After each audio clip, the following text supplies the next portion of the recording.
it kind of shook me, and I was like, I don't want to wrestle anymore. Like, that hurts. I don't want to do that anymore. And so I was just managing at the time, and we were getting ready to come up to a show where Chubby wanted me to take a pile driver from someone, and I'd never learned to take a pile driver. Mm-hmm. And I happened to, I'd become friendly with Rapid Fire from doing the shows. They rented the ring and also Rapid Fire worked shows. So I was talking to him one day, and he's like, oh, well, come up to my school. He's like, I'll teach you how to do it. It's not a problem, da-da-da. So the ironic part was I ended up learning how to take a pile driver on September 11th, the day the country was attacked. Mm-hmm. And I went up, and there was I got up there kind of late because I came up after work, and it was him and one of the students at the time, Din Mock. And he's like, all right, well, get in here. And the two of them, like, for a half an hour, just went over teaching me how to take this pile driver. I sat around and talked to Din Mock for a while, sat around and talked to Rapid Fire. They were just getting ready to move their school. They moved it, like, a week later. So then he was like, oh, you need to come up and check out the new building. So I go up, and I meet his other students. At the time, off the top of my head, the only person I can remember is Psycho Bitch. Met her, and she was, like, the only girl really training up there at the time, so she didn't have anybody to work out with. So it just became a friendly, like, hey, and then I literally just started going up there all the time and just training with them. And it was actually Din Mock, Rapid Fire, and Psycho Bitch who actually kind of gave me the fire and the courage and made me feel safe and secure enough to start wrestling again. Mm-hmm. Also, at the IWA Cruel School, Alaire Little Feather and Allison Danger were trained there. For a while, for starters, Allison was trained before I started going there. Was she?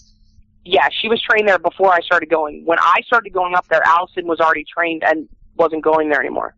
Mm-hmm. But Alaire came after I was up there. Yeah.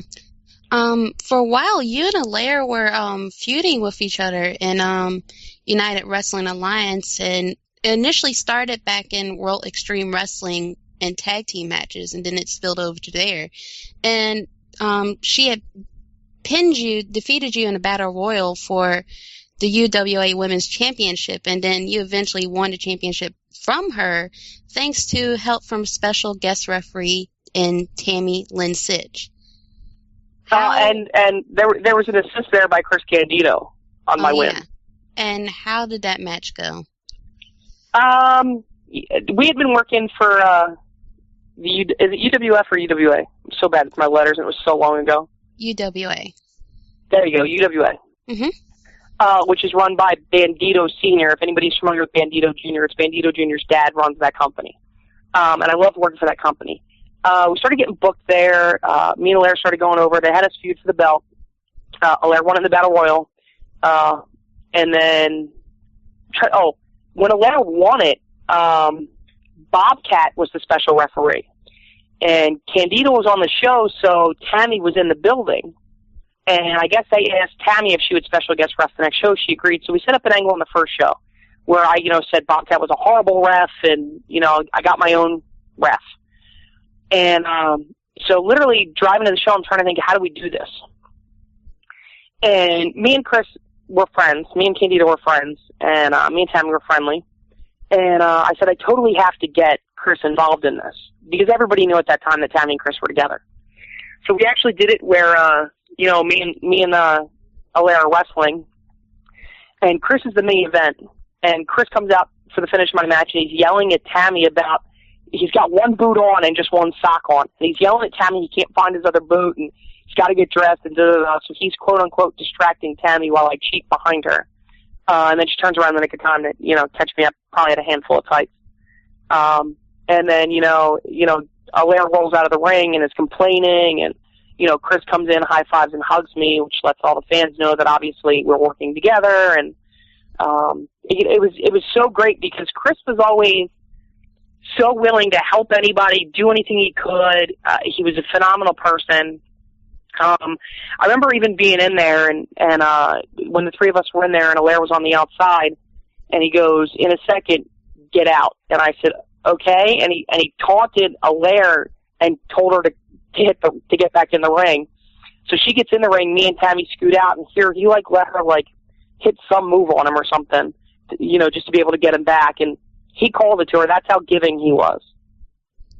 Wow. See, you got an assist from not only Tammy with Chris Candido getting in there and helping to cause some controversy in the match.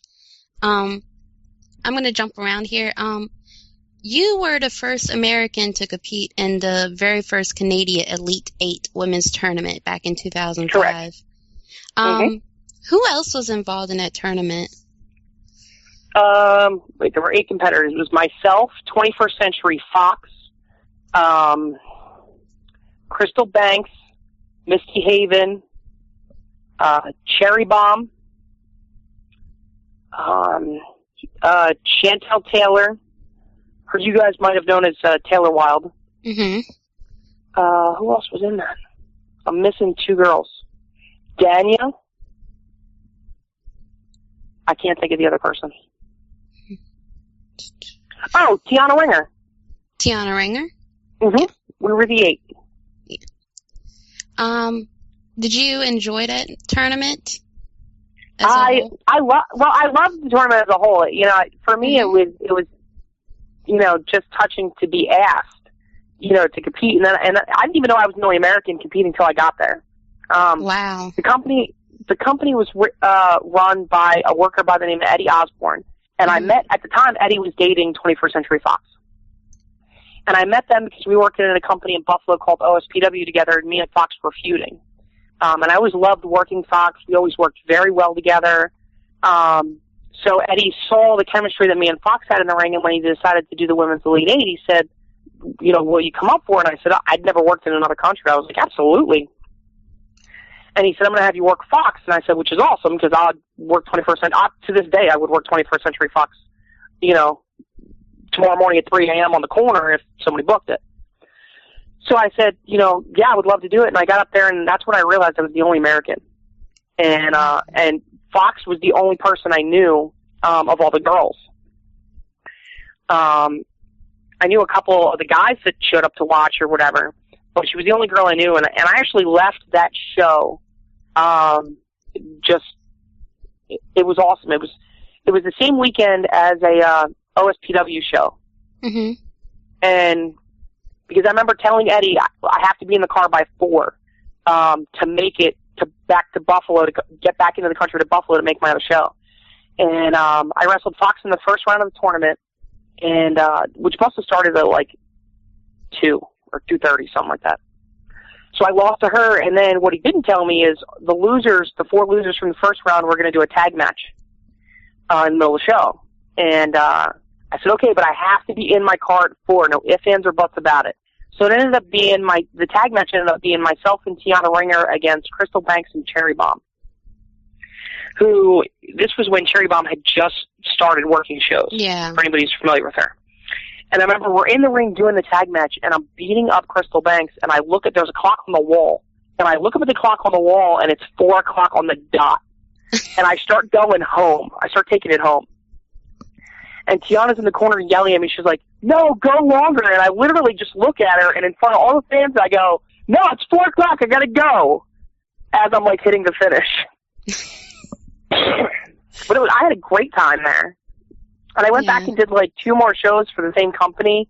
And I've always had Eddie always said to me, and Eddie still runs the company. I haven't talked to him in a long time, but I talked to his current champ a few weeks ago.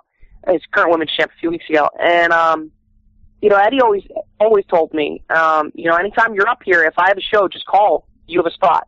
So he would always include me whenever I wanted. Now, unfortunately, I don't own a passport. And since September 11th, you really can't get over the border into Canada without one. So it's not like I could just drive back. Yeah, it's a lot of people have been having a tough time getting over the border and getting back into the United States lately.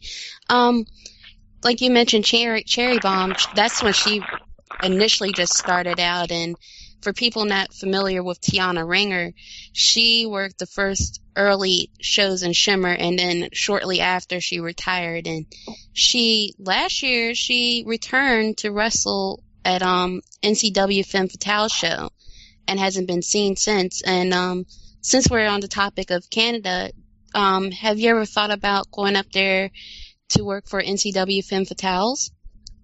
Again, it becomes a case of I don't have a passport, so I can't go to Canada. You cannot get into Canada without a passport now. I can't even go. If I had a passport, it's something I would consider. I do know Lufisto. Mm-hmm. I might ask her if I could come up and work a show if I had a passport, but I don't, so it's a moot point. Well, see, you're in luck because NCW Femme Fatales has a working relationship now with Women Superstars Uncensored, which is a company I haven't worked for in over 2 years. Yeah, I wanted to ask you about that. You were involved in some of the early shows for WSU, and you eventually developed a partnership with Primetime Amy Lee, and both of you went against Annie Social and Roxy Cotton, collectively known as the Beatdown Betties, in the finals of an 18 tournament for the WSU Tag Team Championship back in October 2008.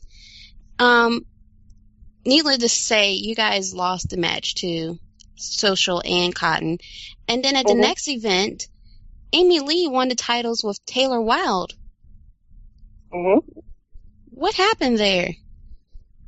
Well, the truth be told, Amy Lee is legit one of my best friends. And somebody that I met early on in my career, and she's kind of like looked out for me ever since. And we'd always wanted to tag together, and never really did. And the truth of the matter is, we weren't supposed to tag together in WSU ever. I'm sorry, once.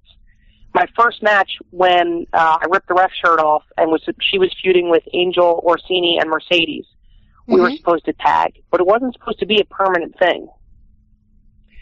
And I ended up having to have emergency surgery right before that match, and I did get Kong as my replacement. But as far as the tag tournament went, we weren't ever supposed to be in it together.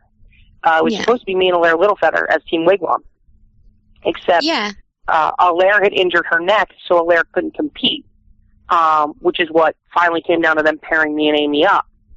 And the deal with that became, the rationale we were given was, me and Amy were odds on favorite to win.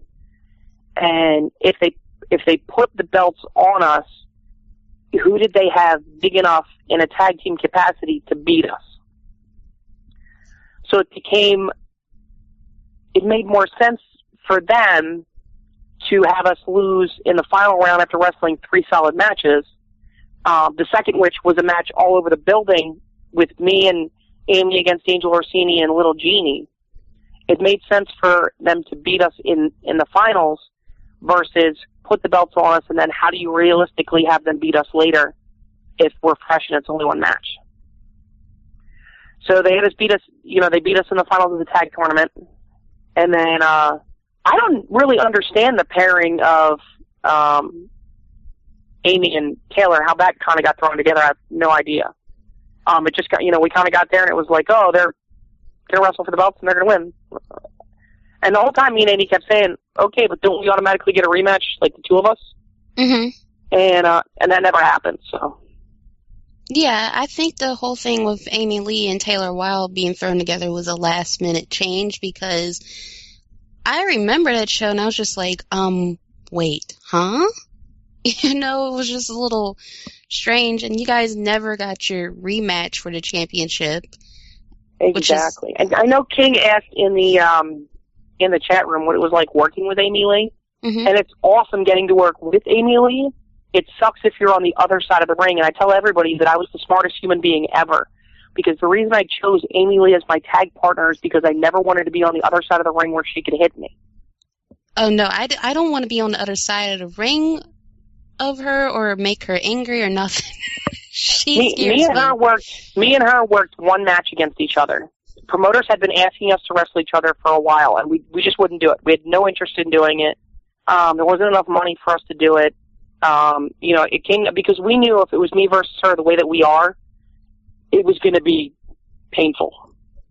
Yeah. For both sides.